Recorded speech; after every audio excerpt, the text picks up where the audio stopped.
Our story unfolds with our main character, quietly engrossed in the solitude of his room, immersed in the pages of a book. The room is bathed in a serene silence that's occasionally broken by the rustling of pages. Curiosity takes hold of him, and he turns to his brother-in-law, who has unexpectedly entered the room. He inquires about the reason for his brother-in-law's presence, and the man responds cryptically, mentioning a gift from the enigmatic cult leader. The main character's curiosity deepens as he wonders if this mysterious gift was intended for him. Suddenly, the cult leader himself materializes before him, confirming that the gift is indeed meant for him. Intrigued and slightly unnerved, our protagonist questions the nature of this gift. The man places a small, ornate bottle on the table, explaining that it contains fine booze crafted by a master in Fuzhou.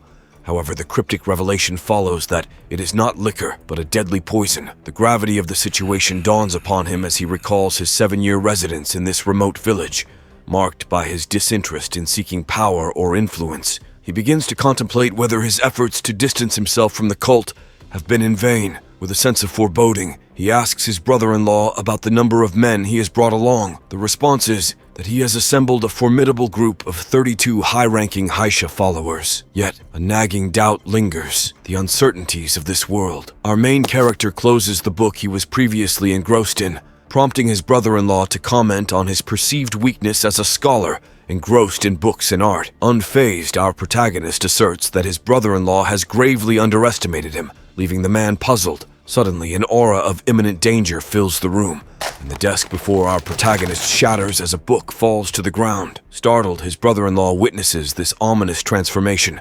realizing that our main character has been concealing his formidable combat skills. The tension escalates rapidly as both men unsheath their swords, creating a deafening explosion that reverberates throughout the vicinity, leaving their onlookers in stunned disbelief. Among the observing men, a conversation ensues, with one speculating about the prolonged battle. Another acknowledges that despite rumors of our main character's weakness, he remains the son of the former cult leader and must be putting up a commendable fight against their commander. As the men discuss the possibility of hidden skills, one contemplates their disappointment if that isn't the case. The sudden crash of a sword striking the ground silences the chatter, and a commanding figure admonishes them to stay alert. He issues a dire warning, emphasizing that should our main character manage to escape, none of them will live to see another sunrise. Intrigue fills the air as the men obediently prepare for whatever lies ahead. The question of whether our main character had been concealing his abilities all along continues to linger. Yet the man is aware that blocking a strike from their captain, Li Sungwon,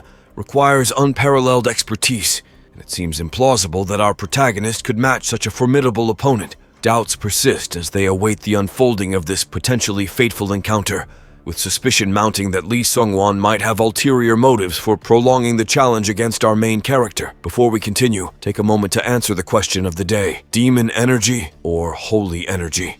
Comment down below for a chance to be shouted out. Now, back to the recap. However, the man's shock turns to horror as he detects the unmistakable scent of bloodshed in the air. He assumes that the fight must have concluded. A shout from one of the men announces the appearance of their captain. Yet when the figure emerges from the fray, the second leader of the corps is taken aback, and he urgently instructs his men to draw their swords. It becomes apparent that this is not their captain. This revelation prompts the question of whether the seventh son of the cult leader possesses enough strength to defeat their captain. Our main character, Ma Yong-woon, seizes this moment to urge the men to flee, shouting for them to make their escape. However, to his frustration, none of them budges from their positions. He expresses his anger at their inaction, though he acknowledges that not a single one of them had fled, a testament to the determination of one of the demon cult's representative forces. Ma Yong-woon proceeds to engage the men, eliminating them one by one. As he takes their lives, he reminds them not to hold him responsible for the dire consequences they face. The second leader of the corps watches in shock as Ma Yong-woon's strength becomes evident. He notices the crimson light emanating from Ma Yong-woon's sword, unmistakably the sword key technique. Amid the carnage, the second leader of the corps begins to question if Ma Yong-woon's purpose in hiding away in a remote village was to hone his swordsmanship. The notion of retreat now seems impossible, as he understands that fleeing would equate to certain death. There is no turning back, and the mission appears to be a resounding failure. Suddenly, the man is taken aback as numerous swords manifest in the air around him. He recognizes this as the Phantom Blade skill, realizing that Sword Key isn't the only threat he faces. He ponders if this skill was the catalyst for the cult leader's decision to eliminate his own siblings. Panic sets in as he observes Ma Yong-woon approaching from the left, but Ma Young-woon inexplicably appears behind him, swiftly severing the man's head from his body. The head rolls along the ground, and the man realizes that Ma Young-woon defeating their captain was no fluke. With the mission in ruins, Ma Young-woon makes his way up the mountain, disappointment evident in his demeanor. He acknowledges the wound on his stomach, acknowledging that it is not life-threatening. His focus shifts to planning his escape. However, his escape is abruptly interrupted when someone stabs him from behind.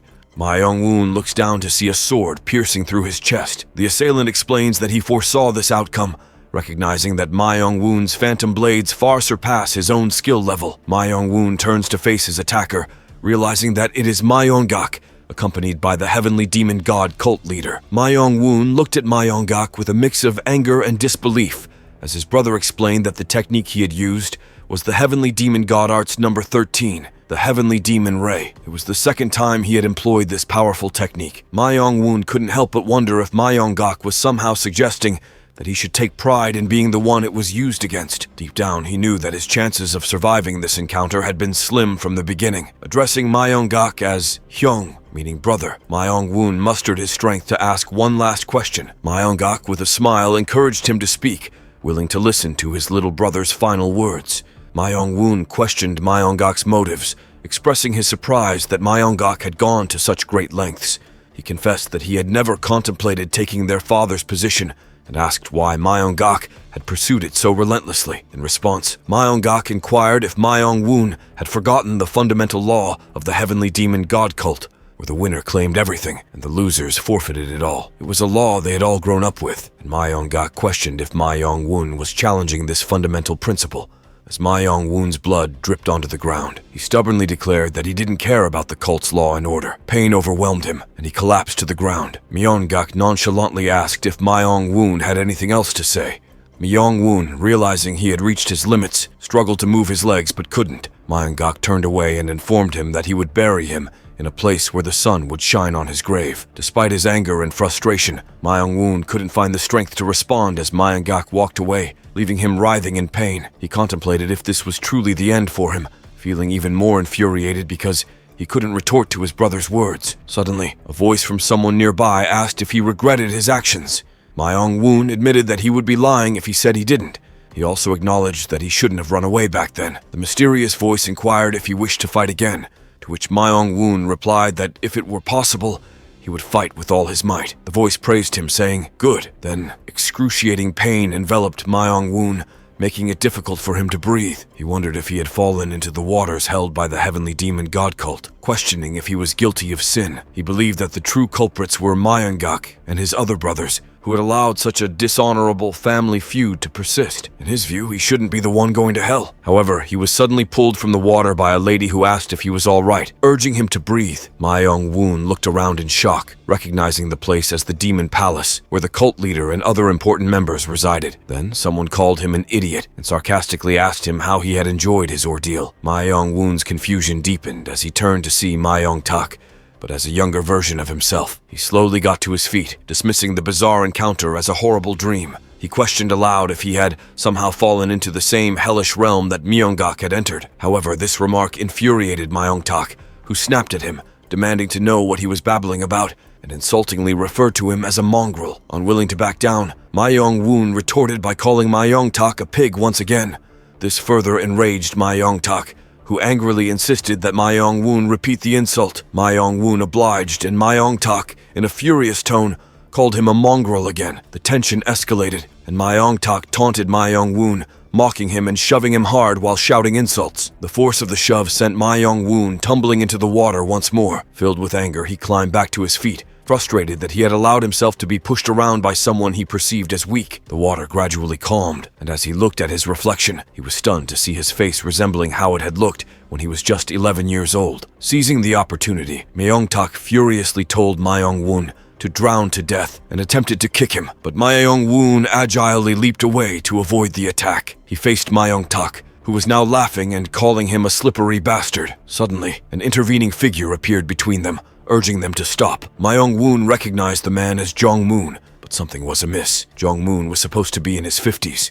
yet the man before him appeared to be in his 20s. This perplexing situation left Myong-woon and Myong-tak in a state of bewilderment. Jong-moon, seemingly puzzled by how the seventh son knew his name without prior acquaintance, introduced himself as Jong-moon, the 17th captain of the Black Tortoise Corps. Myong-tak, still fuming, lashed out at Jong and questioned if he was unaware of his higher position than Myong-woon. Jong-moon quickly introduced himself to Myong-tak and offered an apology for not extending greetings sooner, leaving both Myong-woon and Myong-tak grappling with the surreal and unexplainable circumstances surrounding them. Gok sternly reminded Jong that if he intended to work in the Demyung Palace, he should acquaint himself with the hierarchy and individuals present. Jong, with genuine contrition, extended his apologies and emphasized that even a minor altercation in the Demyung Palace could easily escalate into a violent conflict. He advised them both to exercise caution in their actions. Myong-woon acknowledged Jong's counsel, understanding the importance of maintaining peace in the Demyung Palace. Gok, with a smirk,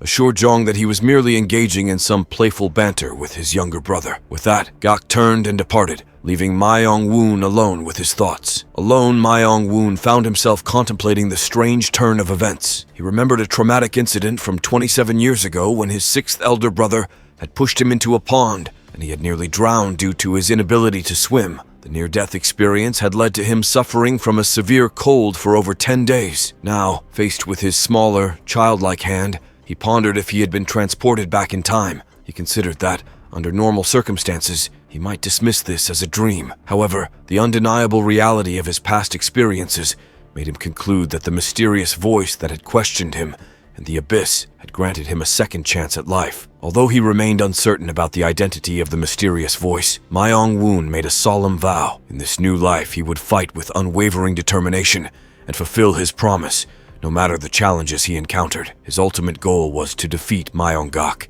and nothing would deter him. Turning his attention to Jong, who appeared frustrated by the recent altercation, Myong-woon approached him and grabbed the young man's clothing. He asked if the man was indeed Jong-moon, to which Jong respectfully confirmed his identity. Myong-woon expressed his gratitude and conveyed his intention to repay Jong for his assistance. However, Jong, with a concerned expression, declined the offer. He believed that he had merely done what was right and felt there was no need for compensation. Myong-woon insisted that he would reward Jong for his help, awaiting Jong's response with a nervous smile. Jong understood the gravity of being rewarded for one's assistance, especially in a place like the Demon Palace. He knew that accepting a formal gift in front of others could lead to misconceptions about his allajongches. Therefore, he politely declined Myong-woon's offer, asserting that there was genuinely no need for repayment. Myong-woon smiled, reassured that Jong remained the same person he had always known. He believed that Jong must have comprehended his unspoken thoughts. However, he decided to address the matter directly, questioning if Jong was genuinely attempting to dissuade him from following his father's teachings. He acknowledged that his father held the esteemed position of the leader of the heavenly demon god cult, an absolute authority in the demon path. Myong-woon's confidence was unwavering, and he anticipated that Jong wouldn't be able to resist his request. Jong, in response, knelt to the ground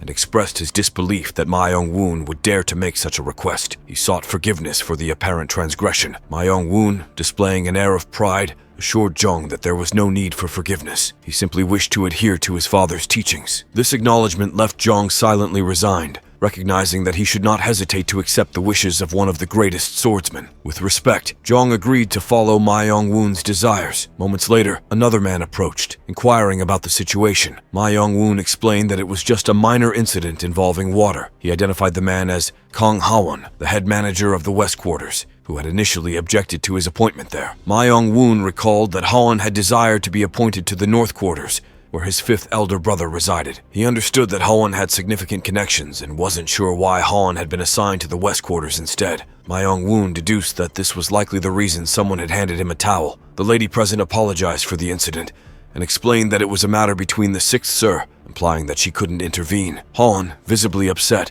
scolded the lady for not doing her job properly. However, Myong-woon intervened and assured Ha-won that everything was fine. He suggested that if Ha-won had the time to scold the maids, he should instead prepare the bath water. Ha-won was taken aback by the suggestion and asked if Myong-woon had said bath water. Myong-woon inquired if Ha-won was willing to take responsibility if he caught a cold. Ha-won promptly agreed to prepare the bath water, noting a change in Myong-woon's demeanor compared to earlier in the conversation. Ha-won averted his gaze, reminiscing about how Hawan had gradually changed over time. Hawan had once been diligent and hardworking, but these traits had been replaced by arrogance and laziness, all because Hawan hadn't been appointed to the position he desired. Ma Yong-woon understood that he shouldn't reveal any weakness in front of Hawan.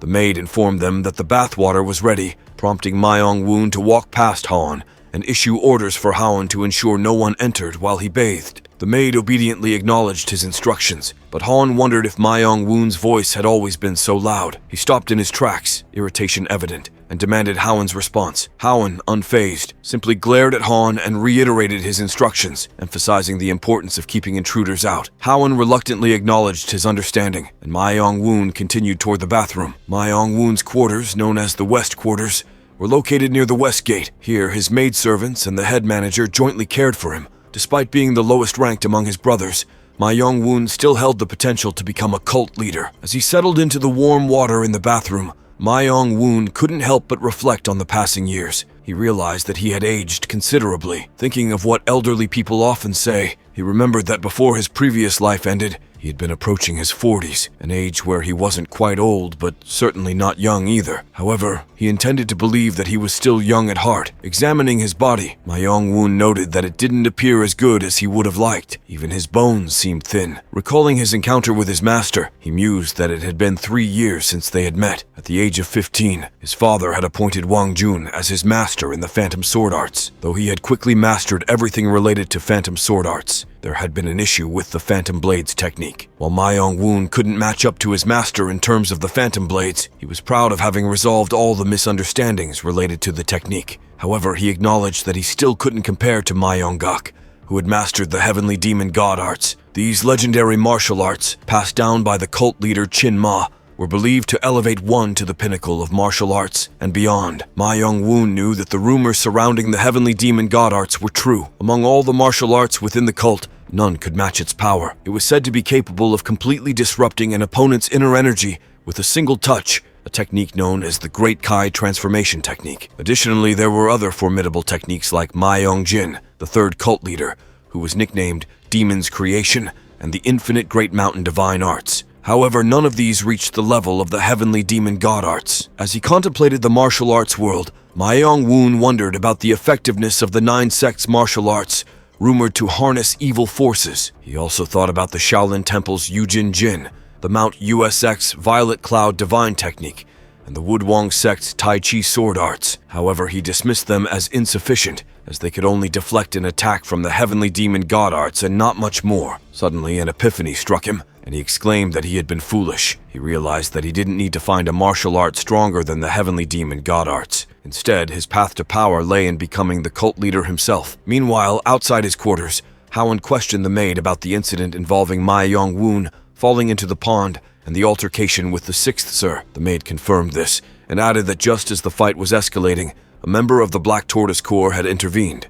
Hawan was curious about the involvement of the Black Tortoise Corps, and momentarily wondered if they were looking out for Ma Yong-woon. However, he dismissed this thought, considering it impossible, as the leader of the Black Tortoise Corps was close to the 4th Sir. Hawan inquired if there was anything else, but the maid responded negatively, leaving him perplexed. Convinced that there was more to the situation, someone approached him and respectfully informed him that Ma Yong-woon had called for him. This news irritated Hawan, and he initially told the maid to inform Ma Yong-woon that he would come later. However, the maid insisted that Ma Yong-woon wanted to see him immediately, which left Hawan with no choice but to comply. Frustrated, Hawan reluctantly made his way to Ma Yong-woon's room and knocked on the door, greeting him respectfully. Ma Yong-woon inquired if Hawan had arrived, and Hawan, wearing a smile that concealed his annoyance, confirmed that he had heard Ma Yong-woon's call. Despite his irritation, Hawan attempted to maintain a polite demeanor. Ma Yong-woon then explained to Hawan that he wanted to sell the books in his study. This puzzled Hawan, as he couldn't understand why someone who was known for being a bookworm would want to sell his own books. He became increasingly curious about what was happening with Ma Yong-woon,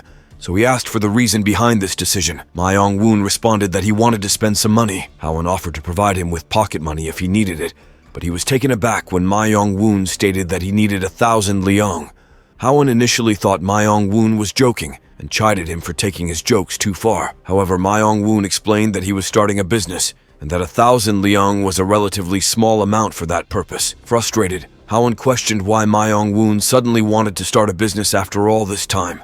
He tried to mask his irritation with a laugh and asked if Ma Yong-woon was serious. Ma Yong-woon, in a serious tone, asked if he looked like he was joking. Howon, raising his voice, reminded Ma Yong-woon of his status as the youngest master with the lowest rank and questioned if it was the right time to start a business. Ma Yong-woon understood that Howon's frustration might be directed more at himself than at him. He recognized that the west quarters where they resided were too small for ambitious plans. If Howon had been appointed as the general, he must possess some abilities, and his retirement must have been due to certain circumstances. Ma Yong-woon contemplated whether he should help revive Howon's talents. He then asked Howon if there was a master who could become his teacher, and a family that could support him. Howon inquired further about the kind of family Ma Yong-woon was referring to which Ma Yong-woon replied that he couldn't reveal that information yet, as he didn't fully trust Howon. Understanding Ma Yong-woon's straightforward nature and that he wouldn't bluff or lie, Howon realized that there must be some truth to his words. He had more questions, but it seemed unlikely that Ma Yong-woon would provide satisfactory answers. Nonetheless, Ma Yong-woon smiled victoriously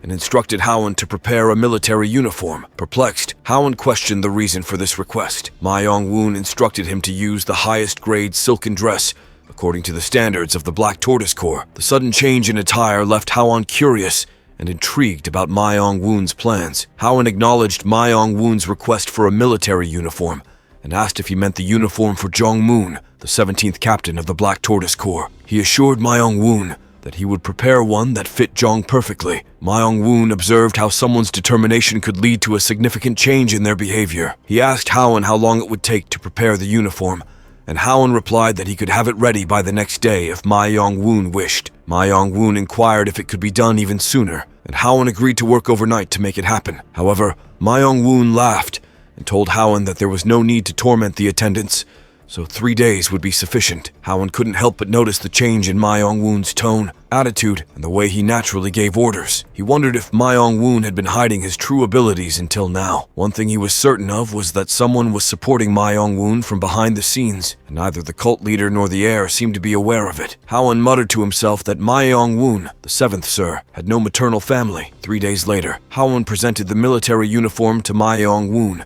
assuring him that it was perfectly tailored according to the Black Tortoise Corps specifications. Ma Yong-woon received the uniform and noticed that Howon had accurately gauged the size. He pondered whether talent could manifest differently depending on the individual wielding it before tossing the uniform back to Howon. Ma Yong-woon announced that he was heading to the Black Tortoise Corps immediately and instructed Howon to prepare. Howon questioned whether Ma Yong-woon intended to go there personally. Ma Yong-woon, rather enigmatically, asked why it was strange. While walking outside, Howon shared his concern that it might be excessive for Ma Yong-woon to deliver the uniform himself. Ma Yong-woon inquired why Howon thought so. Howon explained that Jong, as the leader of the Black Tortoise Corps, held a low rank compared to those who led single-digit teams, known as the 10 Wings. Howon believed that it might not be enough to reward Jong personally. Ma Yong-woon stopped walking and asked Howon if he thought it wasn't sufficient to reward Jong directly.